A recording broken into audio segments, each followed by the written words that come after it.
Good evening, ladies and gentlemen. I'm Dr. Ananda Pereira, President of the IMPA, and I have here with me our Secretary, Dr. Sarat Samarage, and our CPD uh, coordinating officer, Dr. Hazari. And of course, we extend a very cordial and warm welcome to Dr. Ajit Amarasinghe, the expert tonight for our CPD activities. Let me now take a very small diversion for a few minutes to make several announcements. First, we will have our council meeting by Zoom within next 3 weeks. Then for the second, our website and our drug index, of course, we have made some email announcements. I do not want to go into the details. All the username and passwords, everything had been sort of sent. Please comply with it so that we can sort of follow up the results on it and discuss any further activities in the next council meeting, which we are planning. Now, coming to the single most important activity for the day, the CPD activity tonight, let me now introduce Dr. Ajit Amarasinghe, who is, of course, not a stranger for us, and we have had so much of educational updates through him. And thank you, Ajit, for all that. And he is a product of Colombo Medical Faculty and obtained his DCH and MD, the postgraduate studies from the PGIM University of Colombo. He was trained in general and community pediatrics in Sri Lanka and UK and obtained his MRCP and MRCP-CH. He has obtained an MBA in healthcare from the Manipal University and followed a postgraduate diploma in allergy and asthma at Christian Medical College, Vellore, India. He is a member of European Academy of Allergy, Asthma and Clinical Immunology and member of the Environmental Working Group of International Pediatric Association. He has done several publications and several international conferences, and currently he is holding the enviable post of being the director of Lanka Hospital. And I'm introducing Dr. Ajit Amarasinghe, MBBS, MD, DCH, and MRCP, CH UK, postgraduate diploma in asthma and allergy. Dr. Ajit, the podium is yours for you to make the presentation. Thank you.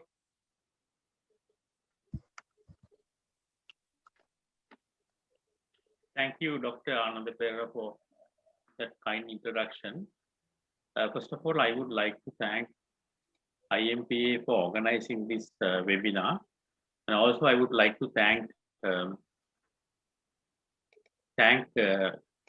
George Stewart for sponsoring this webinar.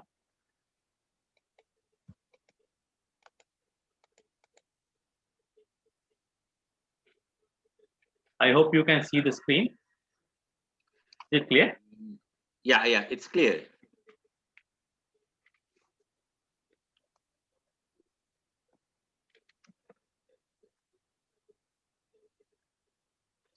Okay. So today I'm discussing, I think probably a less discussed topic. I don't know whether it is the first time that this topic has been discussed in Sri Lanka, but it's a very common condition, which is chronic urticaria. So I'll be discussing about managing this nagging disease of all ages.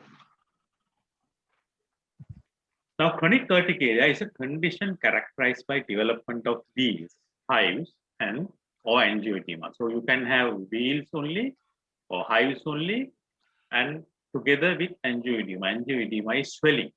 You can have swelling of lips, swelling of face, swelling of body, and various other parts. Now, what is the disease part? Actually, it's a very common disease, though it is less recognized because it doesn't cause deaths, hardly cause deaths.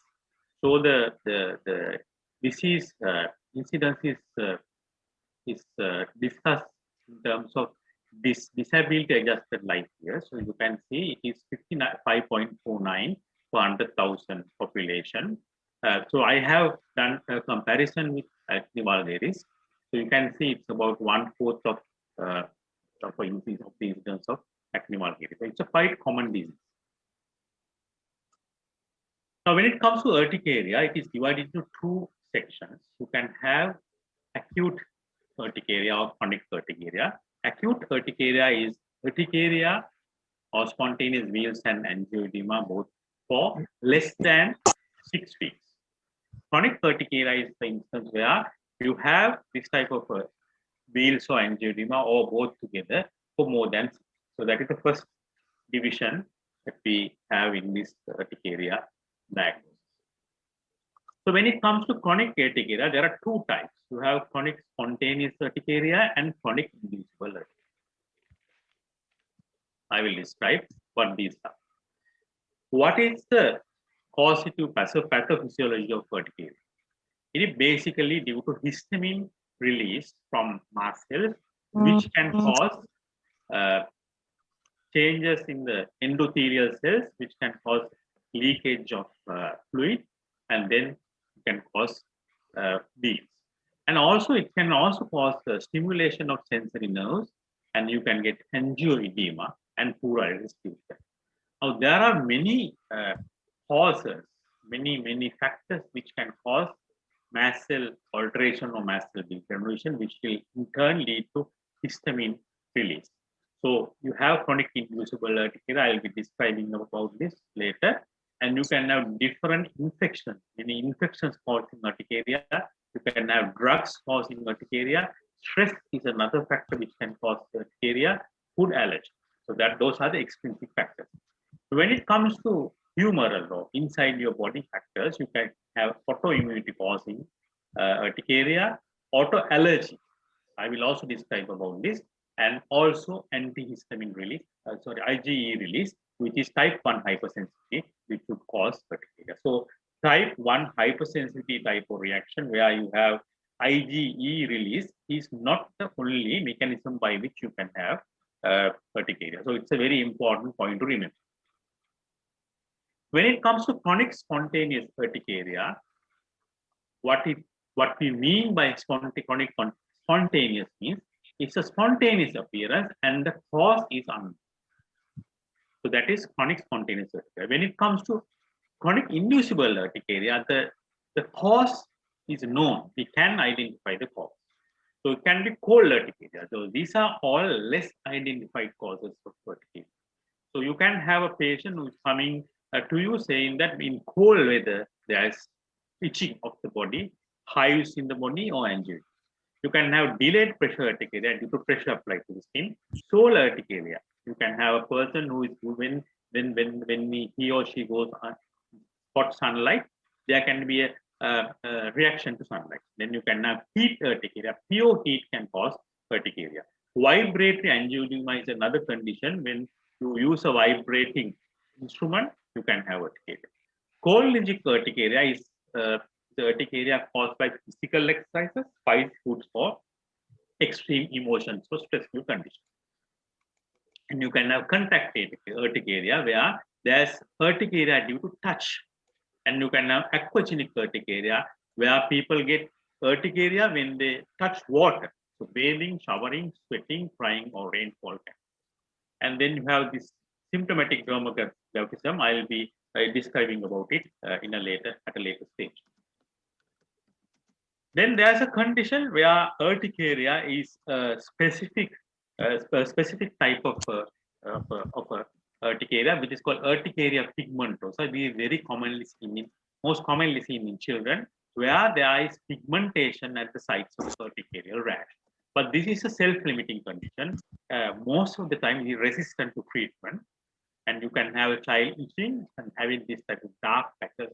So the urticaria pigmentosa.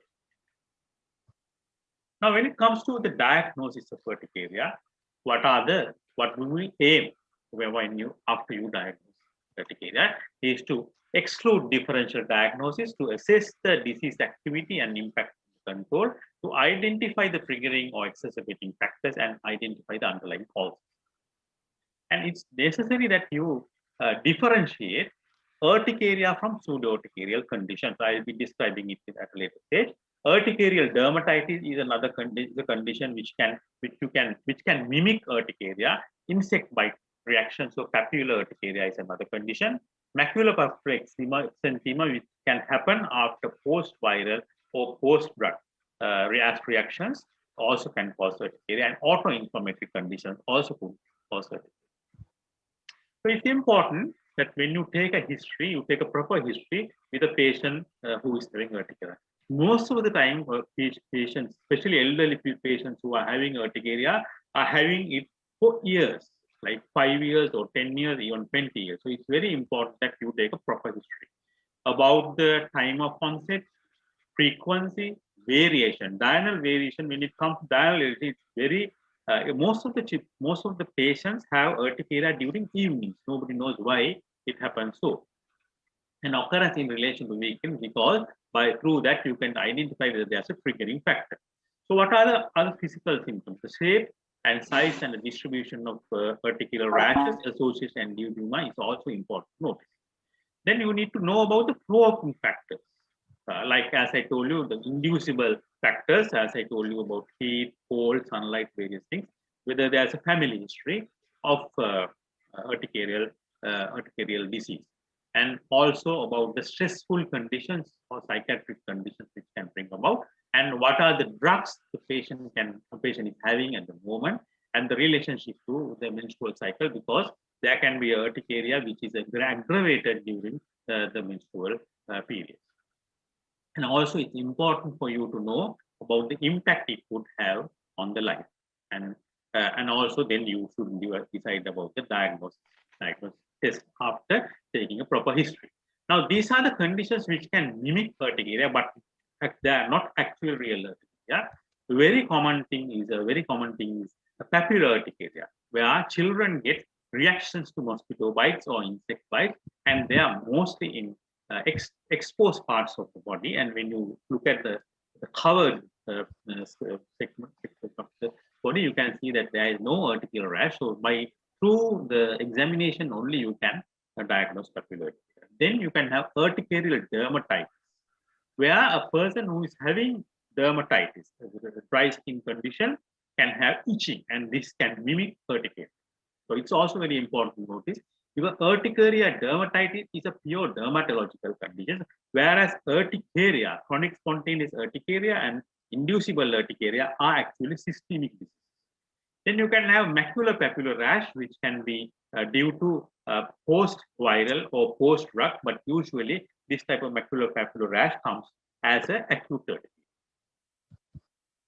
So indicated by history and physical examination, you have to cater, you have to select your diagnostic test. Now, ideally, in acute urticaria, where the urticaria for less than 6 weeks, there is no need to do any test, and you can straight away go for the management. But whereas if the acute urticaria is suspect to be due to a type 1 allergy, say type 1 allergy due to a food hypersensitivity or drug hypersensitivity, then you can do an allergy test. I will describe about the allergy test that you can do later, and educate the patient to avoid re-exposure. But whereas if the urticaria, the cause of urticaria is not so obvious, there is no necessity to diagnose the cause of urticaria if it is an acute urticaria, which is an urticaria less than 6 weeks. So when it comes to chronic urticaria, chronic spontaneous urticaria, you can do routine diagnostic tests of differential blood counts, ESR and CRP. I will tell you why you do this. Then you can have extended diagnostic panel, like for functional autoantibodies. I will tell you how it is done. Thyroid gland disorders, you can do thyroid hormones and thyroid antibodies. Type 1 hypersensitive reaction, you can do skin prick testing. Specific IgE test for allergen avoidance. Systemic disease, you can do severe systemic disease, you can do serum tryptase. And inducible urticaria, you can do various tests, and also infectious disease, and for other things also you can do specific tests. Now, when it comes to inducible urticaria, inducible chronic urticaria, for cold, you can do a cold provocation test. For direct pressure urticaria, you can apply pressure. For heat urticaria, you can apply heat, a little bit of heat, and see whether urticaria is provoked by. Solar urticaria is mostly diagnosed by the history, where the patient would say when they go they are exposed to sun, sunlight, they get urticaria. Symptomatic dermographism, I will explain to you later. Vibratory angioedema also obvious from the history. And aquagenic urticaria is a urticaria, as I told you, which is brought about by touching water. So simply by asking the patient to touch water and seeing what is happening, you can observe that. Cholinergic urticaria also, there are specific tests you can do. Contact urticaria is done by also a provocation test. So how are the provocation tests done? Now this is how the cold urticaria is diagnosed. Cold induced urticaria. You place a little bit of ice on a glass and then you place it on the skin, and after some time the patient develops urticaria. So similarly, if you apply pressure, you can actually count the pressure and then apply it on the skin, and then the patient develops urticaria rash after following applying pressure. And then you have this condition called urticaria fasciata or urticarial dermographism, which is brought about by scratching. Linear scratching can cause this type of urticaria reaction. Actually, if you draw something on the skin with a ballpoint pen, urticaria rash appears on that particular spot. And this is called symptomatic dermographism. It is sometimes very difficult to differentiate it from pressure urticaria, because a slight pressure can mimic as symptomatic dermographism. Now, infections, when it comes to infections, several bacterial infections like H. pylori, Streptococcus, Staphylococcus can cause urticaria. So, if you suspect a bacterial infection through blood count, then you can go for specific testing for those. Viruses, of course, they usually cause acute urticaria. Protozoa. In protozoa, you have Giardia and Entamoeba species causing it. And parasites, what is commonly suspected in our country is biliary parasites and Toxocara, and there are specific tests we can do to diagnose. Dr. Kisanta. මේකෙත් දැන් මම අර පොඩක් announce So you can also have screening. Actually, there's no point in doing routine screening for malignancy in diagnosing urticaria, because malignancy is causing urticaria is very uncommon. And type 1 allergy, according to international literature, is uncommon cause of urticaria, chronic urticaria. But my experience is different. In Sri Lanka, a lot of people are having type 1 type of allergy, which is causing chronic urticaria, that is urticaria which is there for more than 6 weeks. So I will be describing a little bit about IgE-mediated allergy. Type 1 hypersensitivity reaction is mediated by IgE, and histamine release is caused by mast cell degranulation, which is brought about by IgE, which is bound to mast cells. Now, when it comes to food allergies can cause chronic urticaria either due to type 1 hypersensitivity reaction or due to non-IgE type of hypersensitivity reaction. So what happened is that when you do in a person allergy panel for type 1 hypersensitivity, it may be negative, but still the patient may have an allergy to a particular drug or a food due to non-IgE mediated reaction. So you have IgE mediated food and drug hypersensitivity reaction, and you have non-IgE mediated food and drug hypersensitivity reactions, and you can have a mixture of that as well. So this is how it goes in even drug allergy. So the urticaria caused by drug allergy and food allergy could be due to type 1 hypersensitivity or not due to type 1 hypersensitivity. Now, when you suspect type 1 hypersensitivity reactions, there are 3 tests that you can do. You can do a specific IgE measurement. So there are specific IgE tests available in Sri Lanka, but it's very costly. A panel of food-induced hypersensitivity panel and an inhalation-specific hypersensitivity panel would cost about 25,000 rupees. And then you can do skin testing. This is how the skin testing is done. I think I have done how it is done in my previous lectures. So skin testing is also to diagnose a specific type of a food or drug hypersensitivity in patients. Then you can do oral food or drug challenge. Now, there actually what we are trying to diagnose is whether a person is having a reaction, a urticaria reaction to a food or drug, by withdrawing a drug or food for a short period of time and then introducing it again. Then if autoantibodies are suspected, now there are autoantibodies produced in your system, in your immune by your immune system, which are present in your blood, which can actually cause urticaria. So to diagnose that, the test that is done, which is called autologous serum testing. It is very simple. You draw out blood, you centrifuge it, and then take the serum, and with the serum you do the prick test.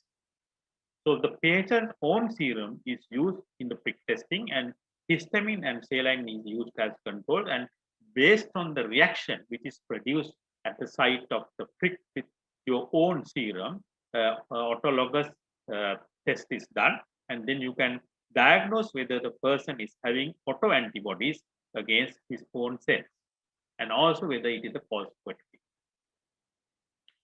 So now we come to the treatment. Actually, certain parts of the treatment would also help in the diagnosis as well. Now, the goal of treatment is to treat the disease until it is gone. So you have to treat it until it is completely disappeared.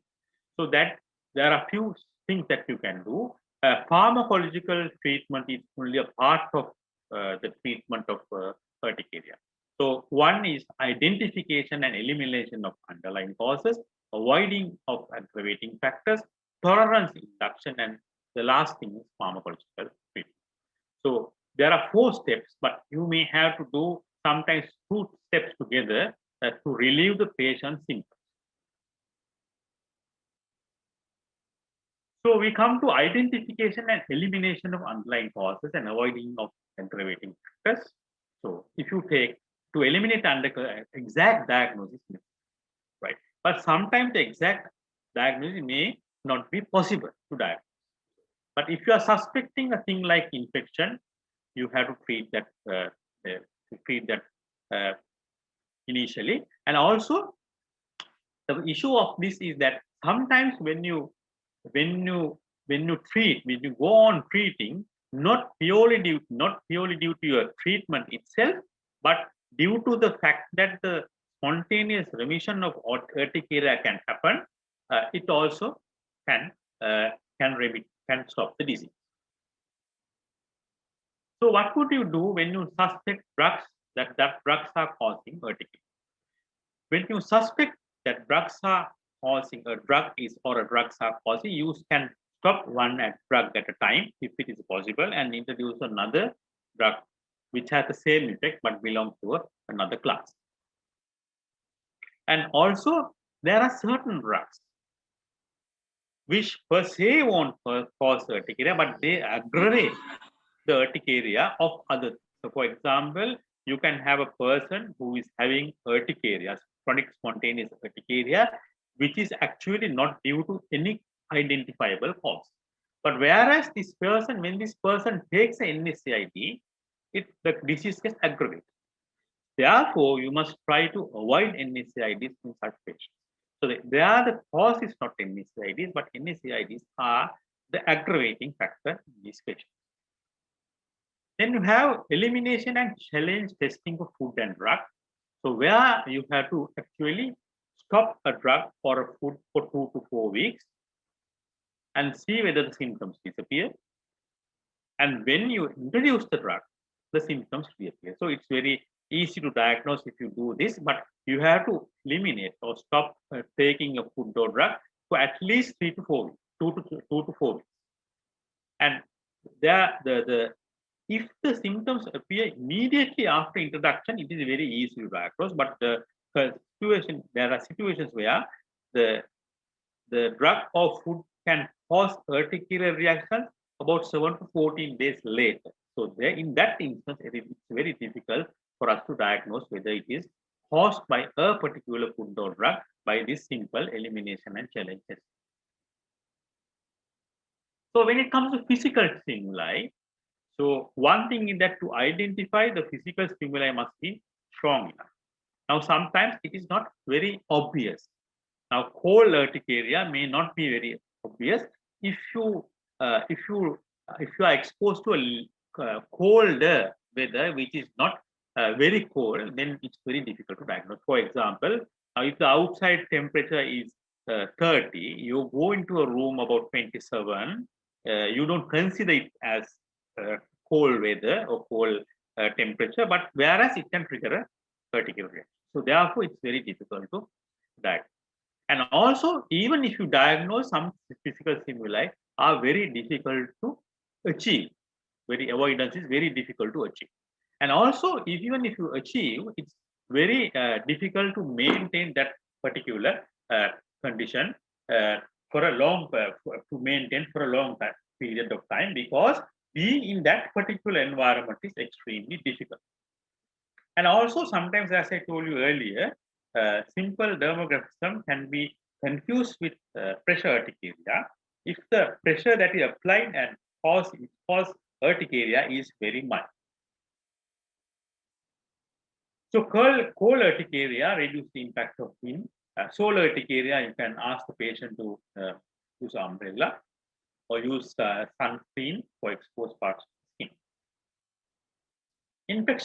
Infectious agents, it's easy. You can treat them when you diagnose, like parasitic infections or H. pylori. And chronic inflammatory processes or autoimmune diseases can cause urticaria. So therefore, it is important by exclusion if you can do few tests to diagnose whether they are caused by autoimmune disease. This is another fact that I told earlier. The avoidance of aggravating factors sometimes is extremely difficult. Now, physical and emotional stress is such a factor. Now, you can see, you can observe, like most of the chronic urticaria patients, especially students, when they come to ask, close to exam their urticaria reactions, that's due to psychological stress. Similarly, physical stress, exertion of too much of exertion also can trigger urticaria. Now, if autoantibodies are suspected and proven by the autologous serum test, and if it is very severe urticaria, you can actually do plasmapheresis, but it's hardly done. Now you have this induction of tolerance. Induction of tolerance is where you diagnose a particular agent is causing urticaria, and you try to introduce that agent in a gradual manner, graded manner over a period of time, and induce tolerance. So you can induce tolerance for a short period, sort of within a short period of time. But the problem is, after inducing, maintaining this is also very, very important. So for example, if you gradually expose a person to sunlight over a period of time, and the person does not get exposed to sunlight for a long period, again the person goes to sunlight, again the urticaria can come up. So if you induce tolerance, especially for physical stimuli, it's very important that you maintain. And you can do drug and food desensitization. At lung hospitals, we do that. When you diagnose a person is having a particular food or drug causing allergy, not only urticaria, maybe asthma or rhinitis, you also acute urticarial reactions. You can do this. Desensitization process. Where starting from a very small dose of 10 to the power minus from the dose which can cause urticarial reactions, the food or drug is given over a period of time. This could be done over 6 days at home, or you can do within 24 hours in the hospital, which is called rush immunotherapy. So you can do either rush immunotherapy or slow immunotherapy, that is introducing drug or food in a graded manner over a period of time to a person who is having allergy or urticaria reaction. So this is how it is done.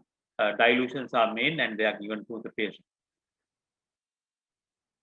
Now, dietary management, when it comes to dietary management, now a lot of Sri Lankan patients are actually, when they are having chronic urticaria, they are off so many drugs, so many food items especially, and also they are off various artificial food items. So therefore, sometimes they have nutritional issues as well. So actually, what I do is I try to diagnose by either elimination one by one or introducing one by one to see what is the maximum amount of food items they can take without the urticarial reactions getting worse.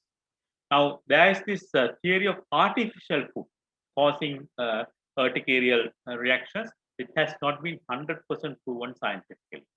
And in this low histamine diet, concept for low histamine diet is also in the West as well. Now, in our country, we feel that eating things like tuna fish or tomatoes or vinegar can cause can aggravate urticarial reactions, but these also have not been proven scientifically, even in the West. Now we come to the last lap of our lecture, my lecture, the principles of pharmacological treatment of pharmacological management. So you have to aim at complete symptom relief and use as much as needed, as little as possible. Extent and selection of medication may vary. So one person may one patient may respond to a particular drug properly, but say another patient may not respond. So you may have to shift between medications, and continuous treatment in H1 antihistamine is the most important thing, and you can use it even for years. So there are safety data available for usage of antihistamine for even years. So this is how you use antihistamines. So you have to always use second generation antihistamine. I will tell you what they are. So and you introduce the second generation antihistamine, wait for 2 to 4 weeks and see whether the symptoms are subsiding. If not, you can increase the dose of same antihistamine. So you can use the second generation same antihistamine, and you can use up to 4 times. For example, if you are using cetirizine 10 milligrams twice a day, you usually use 10 milligrams twice a day for a person who is having rhinitis. But you can go up to 40 milligrams twice a day in a person who is having chronic fatigue. So these are very important things to remember. This is actually validated, and also this is the current practice in the West. Now, if it is not working even at the higher dose, then you can add another second generation antihistamine or omalizumab, which is an IgE, which is not available in Sri Lanka. Omalizumab, which is not available in Sri Lanka. Even if it is introduced here, it will be very expensive drug, which could not be available, affordable by our patients. So while the patient is on treatment, it is very important that you measure the disease severity, and ask from the patient whether the disease is worse or better or same. I actually use percentage. I ask from the patient, what percentage do you think are you better from the previous day?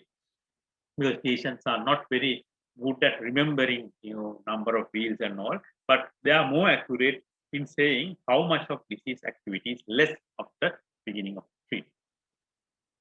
So these are the first generation antihistamines which are not used now in treatment of chronic urticaria: promethazine, diphenhydramine, ketotifen, and cortisone. But what I use is cetirizine, distolfene, fexofenadine, levocetirizine, loratadine, ropinirole, and bilastine. So these type of certain antihistamines are not available in Sri Lanka, but what are available in Sri Lanka are quite adequate to control urticaria. So what you have to remember is that you have to always double or even go up to 4 times the usual dose of antihistamines when you treat a patient with chronic urticaria. So the limiting factor in my experience is the symptom of drowsiness. You must, when you double, and you must get down the patient and see whether the patient is having too much of sleepiness or drowsiness, especially during daytime. This anti-IgE treatment, which is not used in Sri Lanka, and as I told you, it's very expensive. So topical corticosteroids are not helpful with chronic fatigue. Now, this is another thing that I observed over the last few years. is that people consider this as a dermatological condition. Chronic urticaria is not a dermatological condition. It is a systemic disease. So topical corticosteroids are not helpful. And in acute urticaria and acute exacerbations of chronic urticaria, you can use a short course of oral corticosteroids, but maximum up to 10 days. But you should never use long-term corticosteroids in chronic spontaneous urticaria, which is also a common practice in Sri Lanka.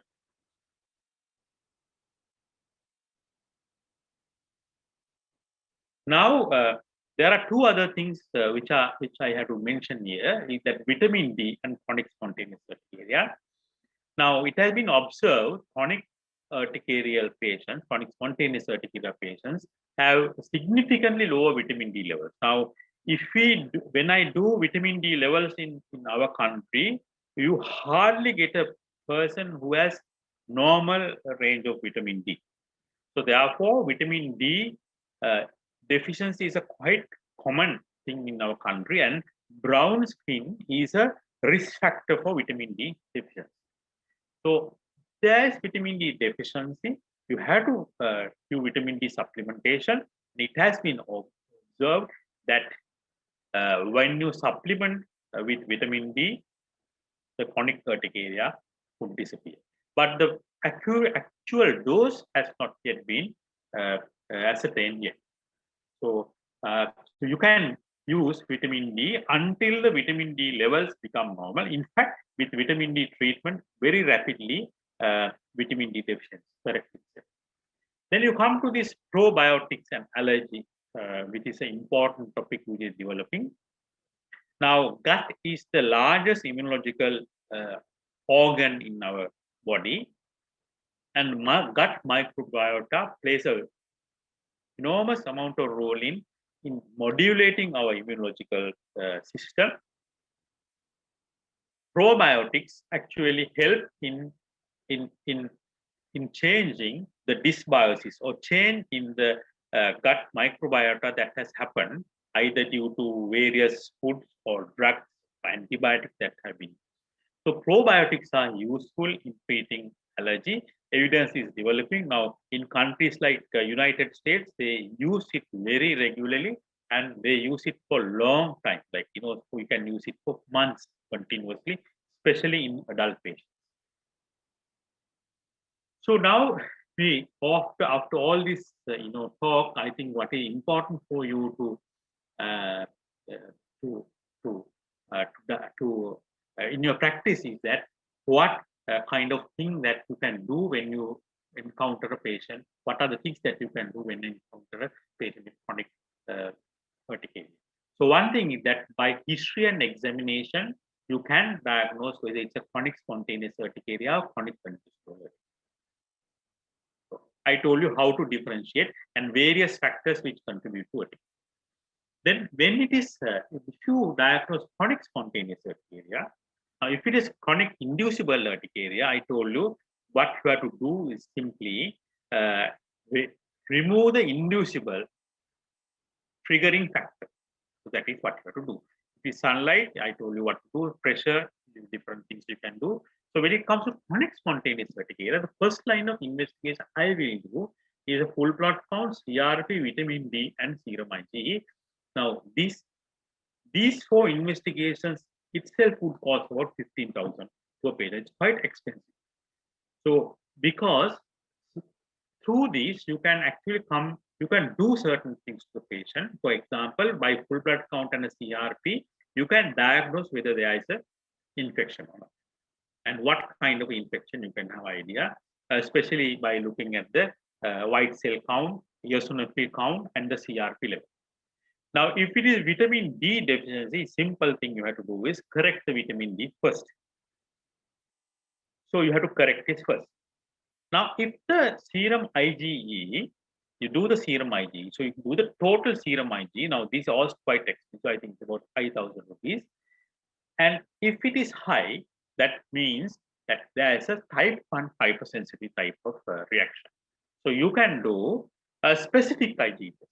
Specific IgE testing is done to diagnose what particular kind of food or inhalation item which is causing this particular chronic urticaria. For example, in Sri Lanka, dust mite allergy causing chronic urticaria is quite common.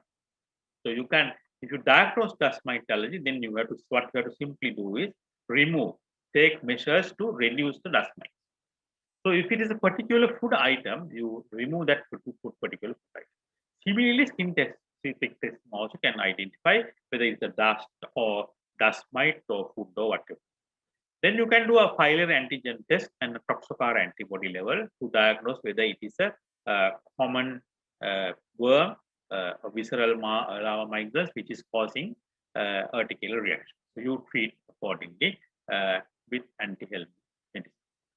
Now, if the IG is normal, then it's not a type 1 hypersensitive reaction. Now it's quite difficult. When the IG is normal, then the diagnosis is quite difficult as to pinpoint and say what is the cause, but you can do anti-thyroid antibody levels, because anti-thyroid antibody levels also could cause chronic urticaria, but the treatment for that is using long-term antihistamine. Then you can do workup for inflammatory diseases or autoimmune diseases, and also you can do autologous skin testing and food and drug elimination tests you can do, because as I told you, you can have a food or drug allergy which is not due to type 1 hypersensitivity. So how you diagnose food and drug allergy which is not due to IgE mediated mechanism is by challenge or removing of the drug or food. I think with this I come to the end of my lecture. Thank you very much for listening to this. Thank you very much. I thank IMB for organizing this webinar. Thank you. Is it possible to ask questions? Yes. What is the role of Montelukast, anti-leukotrienes? Yeah, Montelukast has, as I told you, there's no role in chronic spontaneous urticaria. I didn't put all the evidence, but most recent European guidelines specifically say Montelukast has no role in treating chronic spontaneous urticaria. Okay, thank you.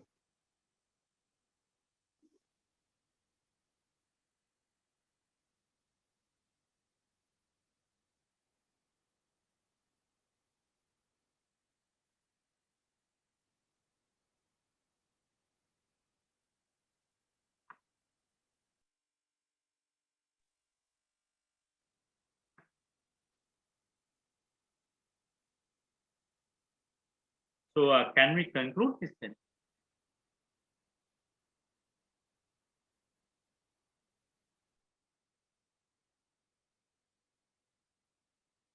Any other questions?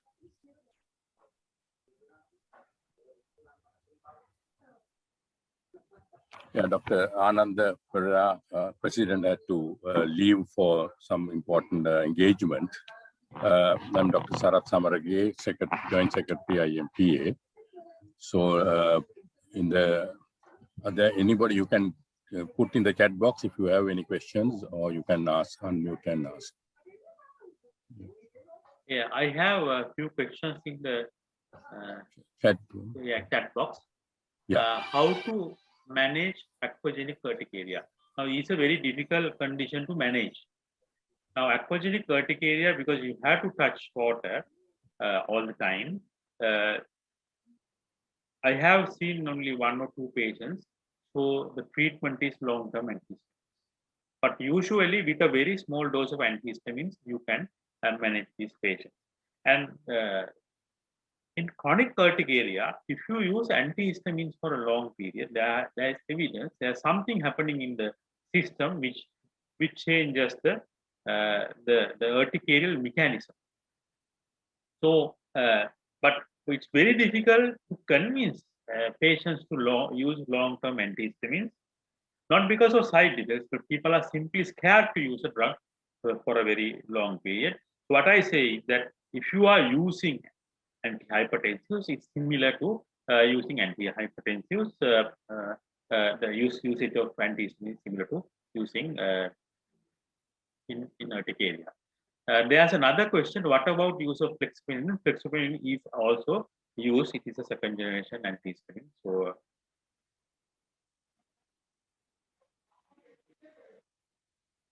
yeah. Now it's one question. I have seen multiple antihistamines being used. What is your view? Now the recommendations are is that you use one antihistamine. After 2 weeks, you get down the patient and see whether there's improvement. If there's no improvement, you can double the dose. So you can even make it 3 times or up to 4 times. The current recommendation is that usage of second type of antihistamine is after you observing that there's no improvement with one type of antihistamine. But this is commonly practiced because I think one reason is that because especially when you prescribe, it becomes a real problem. I encounter this very frequently. When you prescribe, say, cetirizine 20 milligrams BD, I invariably get a call from the pharmacy. So I always ask him to go to a hospital pharmacy. So I get a call from the pharmacy, is this dose correct? Because people are not used to seeing a prescription with high doses of antihistamine. So the recommendations are that you make the dose 4 times, but actually what I've seen is most of the chronic urticaria settle when you double the dose. You don't have to go for making it 4 times, but sometimes I use first generation antihistamine when they have problems with sleeping. Now there are patients who can't sleep because of this urticaria. So then I use a small dose of first generation antihistamine, something like chlorpheniramine, so that patient can have a rest. But you can take out that antihistamine once the first generation antihistamine begins to work.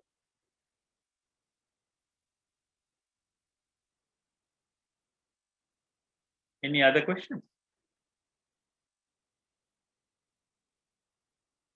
There's another question. Yeah. Can we touch upon sweat allergies? Yeah. Well, there's a question on what is the place of cimetidine. You have to always use long-term antihistamines. Then another there's question. Another question about COVID-19 vaccine. Can a person with urticaria and allergies take? Yes. Can person with urticaria and allergies can take COVID-19 vaccine? The actual contraindication, I did a lecture twice about vaccine and allergy, and then mentioned the real contraindication for COVID-19 vaccine with relation to allergy is that if you are having allergy to that particular vaccine.